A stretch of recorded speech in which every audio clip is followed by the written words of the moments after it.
Hello everyone, peace be upon you. Before we begin, don't forget to hit the like button and subscribe, and stay with me until the end of the story. Also, leave a comment telling me which city and country you're watching from. I'd love to see how far my story has reached. For those of you who have already subscribed, I sincerely wish you good health, ease in all your affairs, abundant blessings, and may all your hopes and dreams come true. Amen. Now, let's begin the story. The wind off the Pacific felt colder than it should, pushing salt into the morning air as Jessica Marlowe parked her dusty pickup outside Eddie's diner. Seaview Bay looked half asleep at that hour, two gulls arguing on the power line, a delivery van idling by the curb, neon open buzzing like it was tired of trying. Jess sat a second with the engine off, eyes steady on her own reflection in the rearview. Same calm, same control. She reached for her cap, decided against it, then stepped out and let the door thump shut. Inside, the place smelled like coffee and bacon. Chrome edges, red booths, a jukebox that worked when it wanted to. Lisa Monroe waved from behind the counter, ponytail swinging. Morning, Jess. Eddie Thompson lifted a spatula and nodded from the pass. Regulars kept to themselves, contractor with a paint-stained hoodie, two retirees splitting a stack of pancakes, a couple of tourists with a map they didn't need. Jess slid into a booth near the window and ordered black coffee. No sugar, no talk.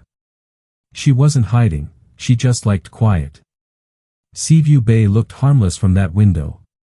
A two-lane strip down to the marina, cedar roofs dark from the mist, the ocean flickering gray beyond the bluff. But Jess knew better. Small towns had currents under the surface. You learn the rhythm, you stay ahead of it. She sipped slow and watched the street the way she always did, doors, angles, reflections in the glass. Not nervous, aware. Years of training don't switch off because you move to a coastal zip code. Lisa set down a plate she didn't order, eggs over easy, toast, the way Jess takes it when Eddie thinks she looks thin. On the house, Lisa said, pretending it wasn't. Jess gave a small smile and ate. The food was hot and simple. That helped. The ocean roared somewhere she couldn't see, steady enough to settle the mind if you let it. She paid, left a tip bigger than she meant to, and stepped back into the chill. Her apartment sat a few blocks up the grade, second floor of a weathered building that faced the water. Inside, it was everything she needed and nothing she didn't, a cot-straight bed, a small table, a journal on top, a photo of her dad in uniform by the window. Frank Marlowe's voice still came back when she laced up her boots. Keep your head. Don't waste motion. Don't let loud people set your tempo. At 0500 she ran the bluff trail, breath clean and steady, boots hitting dirt in an easy pattern. Down to the overlook, up past the lighthouse, back along the service road where the wind bites hardest. After the run came the shower, then the drive across town to Seaview Self-Defense Studio. Lights on. Mats wiped. A row of gloves set out. Women showed up the way they do when they've decided fear is a bill they're done paying, a nurse off night shift, a barista, a college kid with tired eyes. Jess taught from muscle memory, stance first, balance, guard, simple strikes, breakaways that actually work. No speeches. Do it right, do it again, breathe. Sheriff Daniel Rick stopped by around 9, coffee in a paper cup, hat tucked under his arm. Heard your 5 a.m. parade up by the lighthouse, he said. Jess shrugged. Roads open. He smiled, the kind of smile that says he sees more than he says. They talked town business, a fender bender by the marina, a missing dog that wasn't actually missing, a rumor about a new group of bikes showing up on weekends. Nothing official, just chatter. Jess filed it away. Chatter has a way of turning into facts when you're not looking. She grabbed groceries at Henning's after class. Walter rang her up slow, hands shaking a little like they always did when the wind flared. Storm coming, he said. People here meant weather and other things with the same sentence. Jess signed, took the paper bag, and glanced through the front glass. Highway 101 ran past like a thin vein, carrying logging trucks, rental RVs, and sometimes strangers who stayed long enough to make noise. The bag felt heavier than it should. She told herself it was just the cans. Back at the apartment, she set the bag down, opened the window a few inches, and let the ocean fill the room. She flipped open the journal. First page of a new section. Date. Time. Heart rate still dropping from the run. She wrote what she always wrote when a day felt too quiet to trust: observe first. Don't chase noise. Keep the line. Evening drifted in early, dragging the fog with it. Jess made coffee she probably didn't need and stood watching the street from the shadow of the curtain. Seaview Bay moved in slow frames, tail lights at the stop, a couple walking their dog, a delivery guy lifting a hand to nobody in particular. Normal. Steady.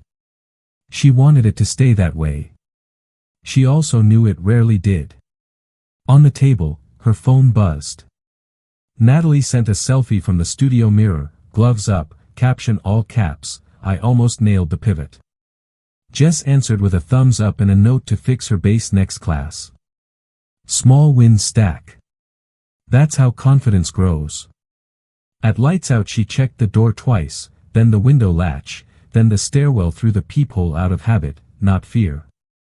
The ocean was louder now, beating the cliff with the same pace it always had. She lay down and stared at the ceiling until her breathing matched it.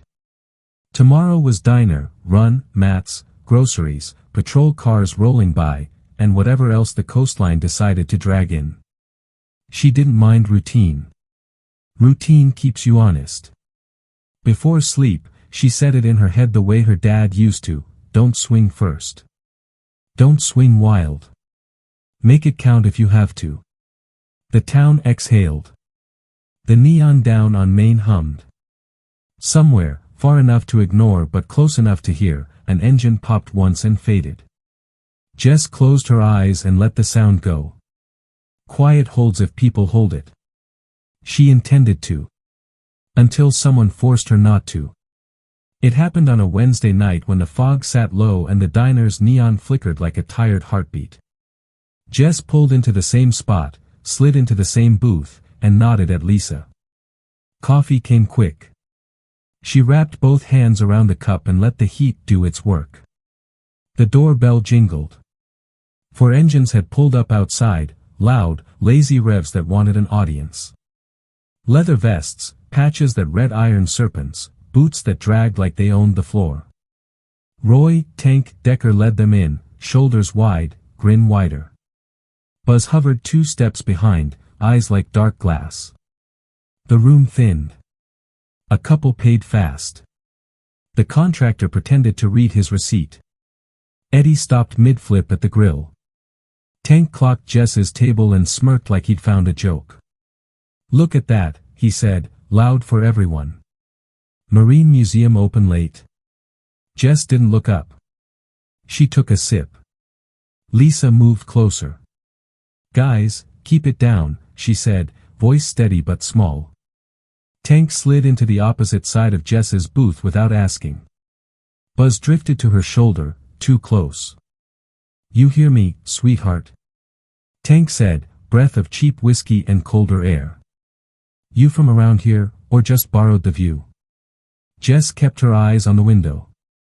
Not interested, she said. Flat. Calm.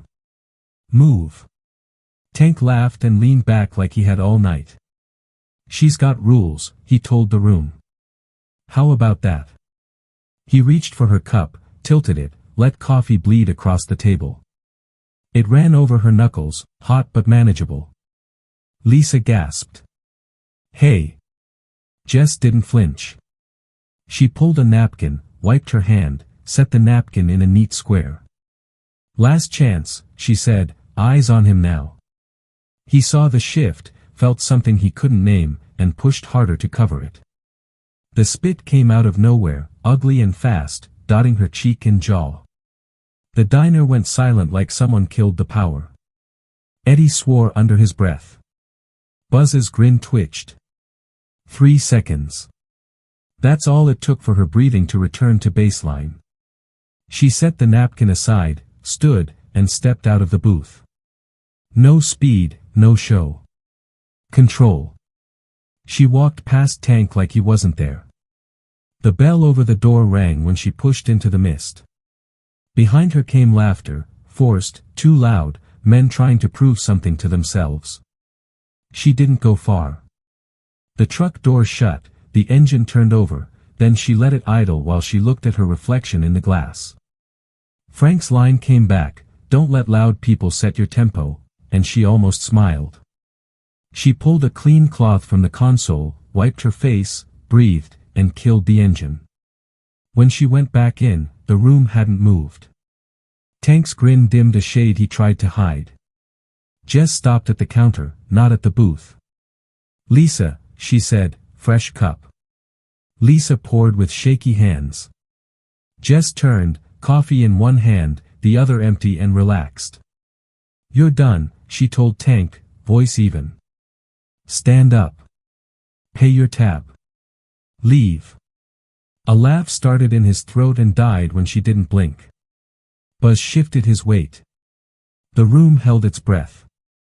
Tank stood, slow and theatrical, and reached like he might touch her shoulder. He didn't get there. Jess pivoted a half step, pinned his wrist with a small circle he never saw, and set his elbow down on the formica like it belonged there. No crash. No drama. Just leverage. He bent with a grunt he hated, knees tapping the seat. Buzz moved and froze when Jess's eyes cut to him without moving her head. "Don't," she said. He didn't. She released. Tank staggered back and knocked the sugar caddy to the floor. Nobody applauded. Nobody spoke. Jess set cash by the register, looked at Eddie once, then at Lisa, then at the room. "Call it a night." She walked out again, steady as the tide. On the sidewalk, she noted plates, patches, rings, scars. The kind of details that make a future easy to find. Back at the truck, she wrote 3 lines on a receipt with a blunt pencil: 4 bikes, 1 liter, 1 echo, 2 floaters. Whiskey breath. Right wrist weak. Then she sat and listened to the engines leave. They tried to make it sound like victory and only made it sound like noise. She drove home the long way, checked her mirrors the whole route, and parked 2 blocks off like she sometimes did when she wanted time to watch her own building. Nothing moved but fog. Up the stairs, door locked, lights low. She opened the journal and put the receipt inside. New page. Time. Location. Witnesses. Behavior. She wrote the word escalation and underlined it once. Her phone buzzed. "Natalie, you okay?" Heard bikes. "Jess, fine. Lock up. See you tomorrow." She set the phone face down, closed her eyes, and pictured the room again from door to window, angle to angle. Not anger. Sequence. She'd given them a clean exit and they used it. That was good. It also meant they'd try again. Arrogance repeats until someone stops it. Outside, the ocean kept punching the cliff like it owed it money. Jess breathed with it until the pulse in her neck settled. Tomorrow she'd run earlier, swing by Hennings, check on Lisa, and drive past the old warehouse district just to see who thought they were hiding. Quiet holds if people hold it. She intended to. But tonight had redrawn the line, and lines, once crossed, don't uncross themselves, so Jess treated the next 48 hours like a mission. Up before the gulls, boots laced, run the bluff in the dark, then coffee and notes at the kitchen table with the window cracked to the cold. She listed what she knew: 4 bikes, leadership pattern, the weak wrist, the routes in and out of town. She added what she didn't: where they slept, who supplied them, who in Seaview Bay looked away when they rolled by. A plan needs both columns. At Hennings she bought batteries, a small notebook, and tape. Walter bagged slow and leaned in. "They asked me for cash last month," he said, like he was embarrassed the words existed. "Said they'd watch the store if I helped." Jess held his gaze. You write down dates? He shook his head. Start today, she said. Time, faces, everything. Keep it behind the register. He nodded once, the kind of nod a man gives when he decides to stop hoping and start doing. She drove the long loop by the marina, past the old cannery, and along the warehouse strip east of town. A corrugated building with a busted corner light had fresh tire arcs out front. Someone had swept a line through gravel to hide them and did it badly. She kept rolling, counted 3 cameras on poles, none pointed at the door she cared about. On the next pass she clocked 2 bikes under tarps and a third on a lift. Clubhouse didn't need a sign when the sign was noise. At the studio, class ran hot. Jess pushed footwork until shins burned, then drilled breakaways. Base first, she said. You can't hit if you can't stand. Natalie landed a clean pivot and grinned like she'd won a medal. After, Jess pulled her aside. Leave together after dark. Doors locked. If you see bikes, you call, you don't post. Nat nodded. I don't post, she said. Jess raised an eyebrow. You text too much to strangers. Nat laughed, then swallowed it. Okay. I get it. Rick swung by mid-afternoon, parked crooked, and handed over a folder. Complaints, none formal, he said. Folks are scared to sign things. Jess flipped through pages that said plenty without saying enough. You need witnesses, she said. I need something I can work with. He studied her. You working? She kept her face still. I'm watching. He accepted that for the truth it was. Evening, she set up a route with pauses where glass made mirrors. She logged plates and patches, who rode double, who smoked, who scanned exits. Buzz handled cigarettes for the crew, never used his left hand for anything delicate.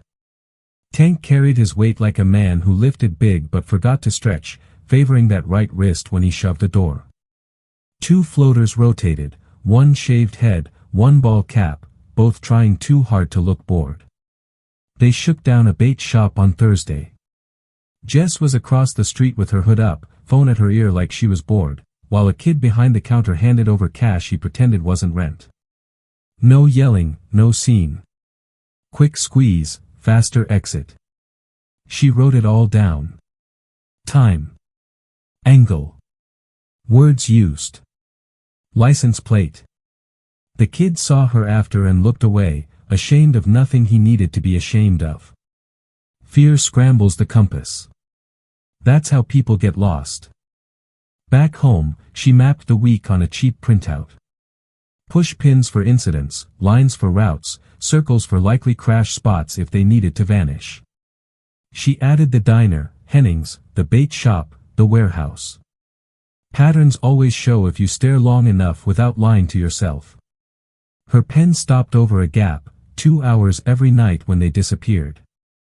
Sleep or side work. Either way, ground she didn't own yet. Friday, the diner felt thinner.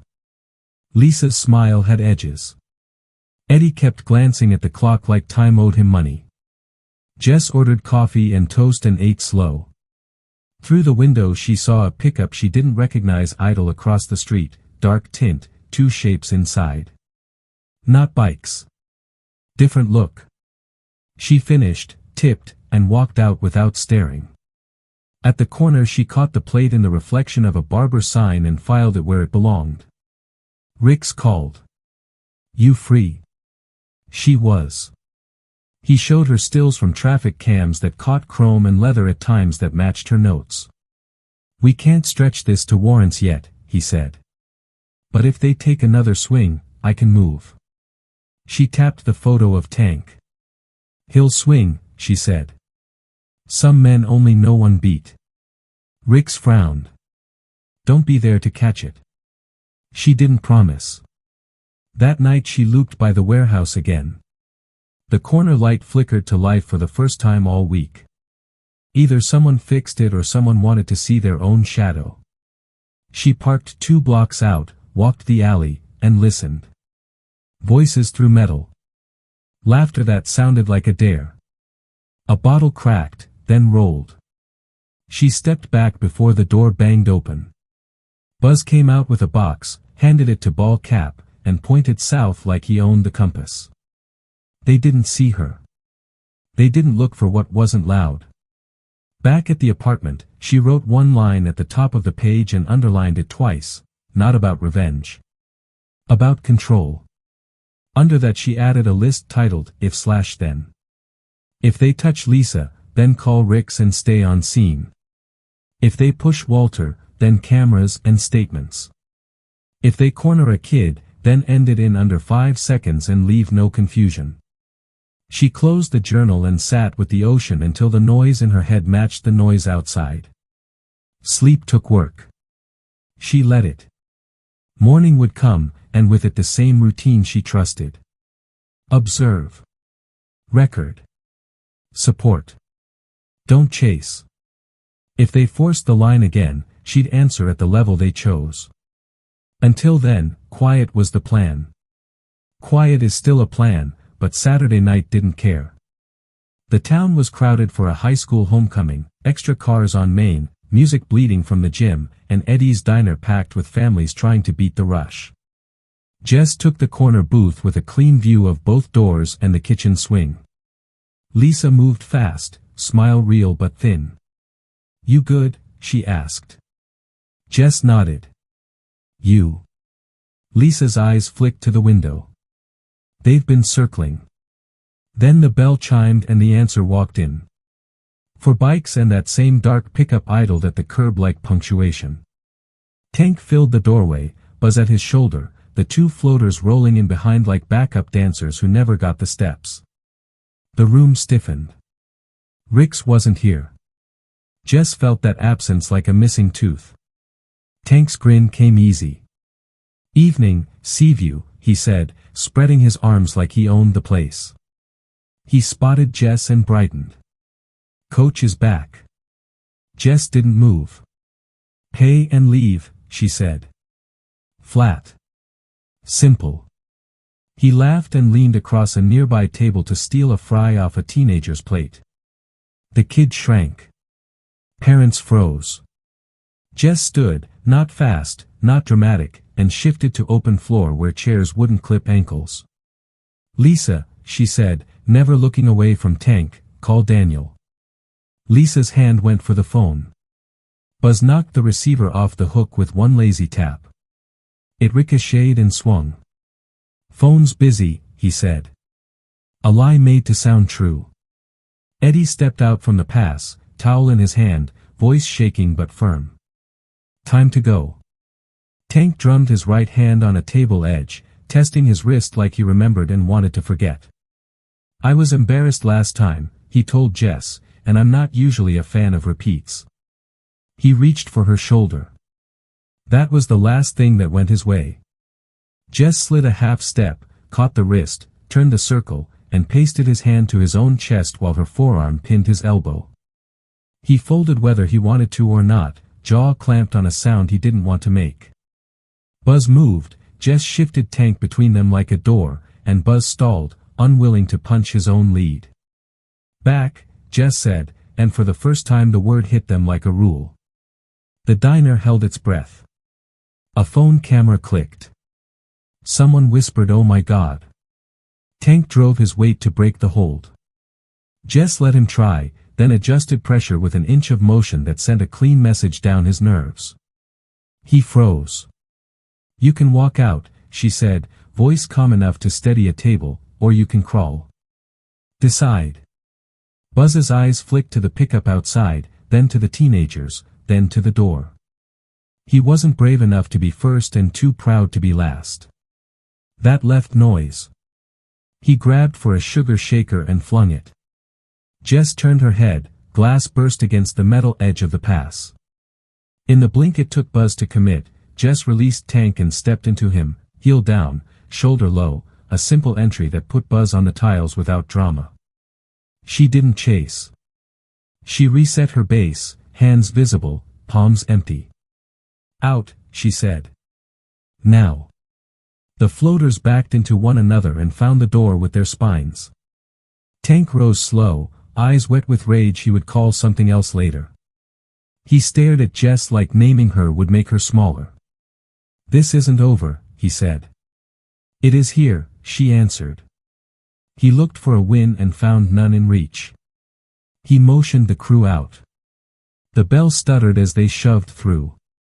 Engines kicked and skittered, an ugly harmony that faded up Main. For a long second nobody moved. Then sound poured back in, the sizzle at the grill, a baby crying because babies do, a teenager exhaling like he'd been holding his breath for a year. Lisa put the phone back on the hook and dialed. "Sheriff," she said, "you need to get here." Jess picked up a fallen chair and set it right. Eddie's hands shook as he wiped the sugar. "You okay?" he asked. "I'm fine," Jess said. She meant it. Her breathing was even, her hands were steady, her eyes clear. Ricks walked in 6 minutes later, hair still damp from rain, deputies at his heels. He took one sweep and knew most of it. Jess gave him the rest, short, precise, time-stamped in her head. He listened, jaw set. "We're close," he said. "Cams caught plates. If they so much as look at a stop sign wrong, I can wrap this." He turned to the room. "Anyone who saw that," he said, "write your name and number. We'll handle the rest." Pens scraped paper. Fear loosened a notch. Outside, Jess stood under the awning and watched headlights smear in the mist. The pickup was gone. The bikes were gone. But the feeling wasn't. She felt it in the way the night held itself, too still, like a held note. Ricks joined her.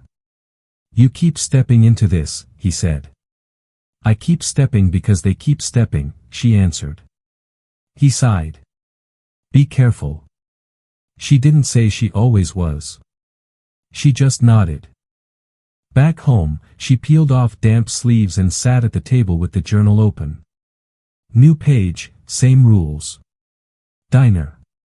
1942 entry. Physical restraint, minimal force, no damage except glass. Crowd witnesses numerous. Pickup present. She drew a rectangle for the room, arrows for movement, excess where choices got made. Under that, viral risk high. Acted clean. No taunt, no chase. Control maintained.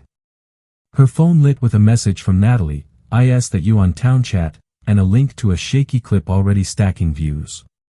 Jess watched 13 seconds of grainy footage, Tank reaching, Jess folding him, Buzz slipping. No sound, just the faces in the background learning what calm looks like. She closed it and texted Ricks the link. He responded with a thumbs up and a ... he deleted. The ocean worked the cliff. Jess listened until her pulse matched it again. She wasn't angry. Anger wastes energy she'd need later. She set an alarm for earlier than early, then wrote one more line before lights out, they chose daylight.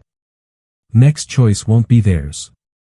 Jess wrote that at the top of the page before dawn, then drove straight to the sheriff's office with a folder so tight it looked stapled to her hand.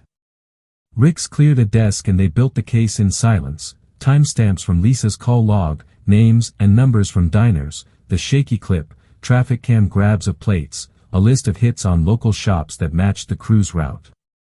A deputy ran plates while Ricks called the DA. "We can move on intimidation, disorderly, destruction, maybe extortion," he said. "It's not RICO, but it's plenty." Jess nodded. "You need something clean to start the chain." He gave a tight smile. "Tonight, we serve papers." By lunch, 2 more clips hit town chat. One showed Buzz flinging the sugar.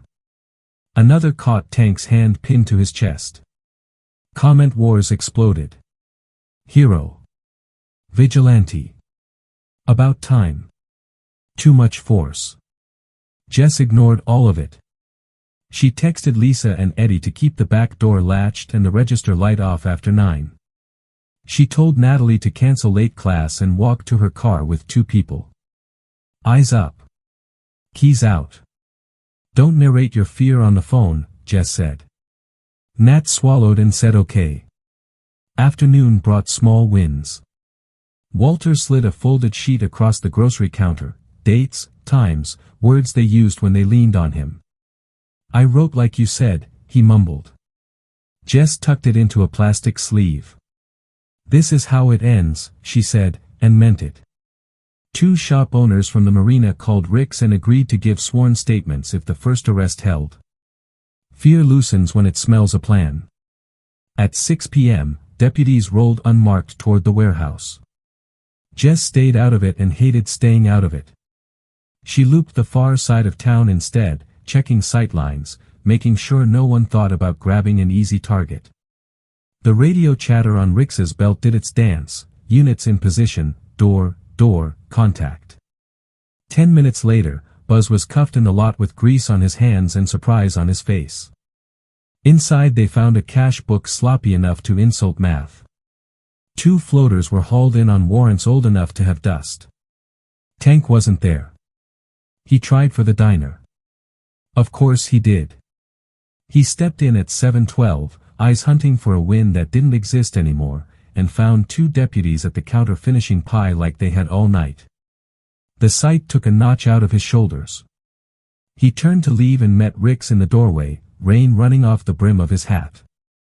Roy Decker, Rick said, turn around. Tank went for words and ran out of them, then offered wrists he pretended weren't shaking. Nobody clapped. Lisa put down the coffee pot and blinked hard. Booking was clean. Jess gave a statement that read like a checklist, no swearing, no color, just sequence. Witnesses stacked behind her like a new kind of line. The DA filed fast, menacing, criminal mischief, conspiracy to commit theft by extortion, plus enhancements for acting in concert. Bail came with conditions so tight they squeaked. The judge signed a no-contact order that spelled out names, Eddie, Lisa, Walter, Natalie, and, at Rick's quiet request, Jessica Marlowe. For the first time in weeks, the diner sounded like a diner. A kid asked for extra syrup and got it. The jukebox found a song that didn't make your jaw tense. Eddie ran a towel over the chrome and didn't look at the window every 5 seconds. Jess sat at her usual booth and drank coffee that actually tasted like coffee. She felt the shift in her bones, not victory lap, just pressure letting go. Next day, she taught class like nothing had happened and everything had changed. Base first, she said. Then see more than you show. Natalie's pivot landed cleaner than ever. After, Nat lingered. You scared? She asked. Jess told the truth. I'm careful. That's different. Nat nodded and copied the sentence into her notes like homework. By midweek, plea offers slid across tables. 1 floater flipped. Buzz learned the word, probation, the hard way. Tank tried to stare holes through courtroom glass and ended up with a court date and an ankle monitor. The pickup's driver, local, not bright, pled out to accessory and lost the truck to impound. Rick's didn't print victory shirts. He just signed paperwork and told people to call if anything felt off. The calls slowed. That night, Jess stood on the bluff and watched the lighthouse drag its circle across the water. She went home, opened the journal, and added a final line under the week's entries, control regained. Community breathing. Maintain watch. She shut the book and let the apartment go quiet. The ocean kept at its work, steady, indifferent, the way the world is when you stop giving your power away. Tomorrow she'd check on Walter, swing by the marina, and sit at Eddie's corner booth like always. The danger wasn't gone, danger rarely is.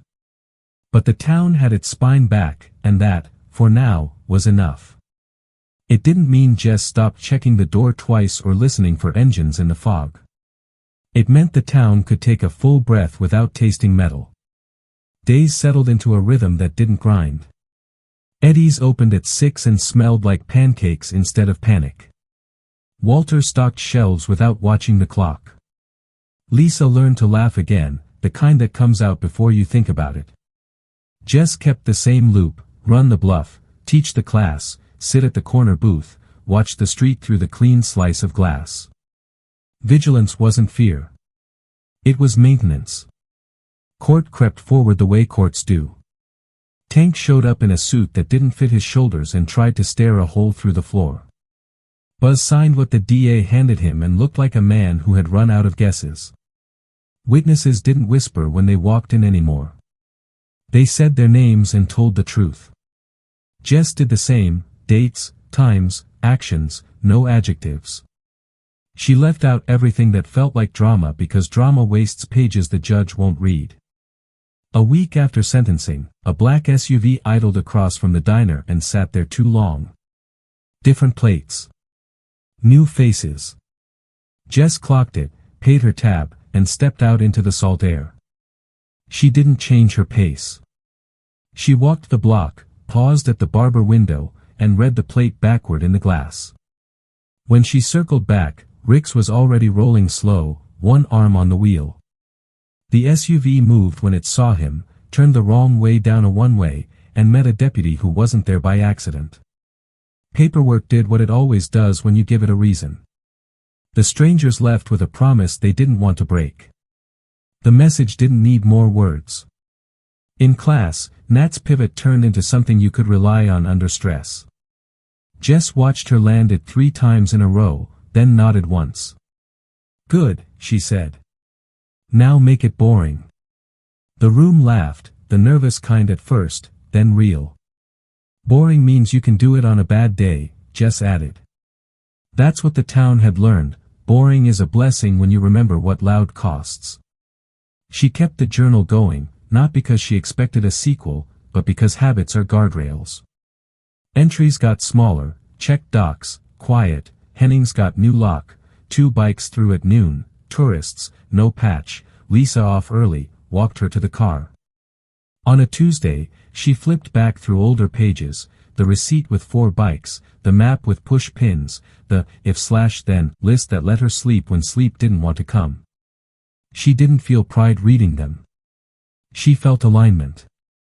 She had acted inside her lane and made the lane wider for others. Town chat moved on to complaints about parking and a photo of a sunset that looked like a painting with the saturation turned up too high.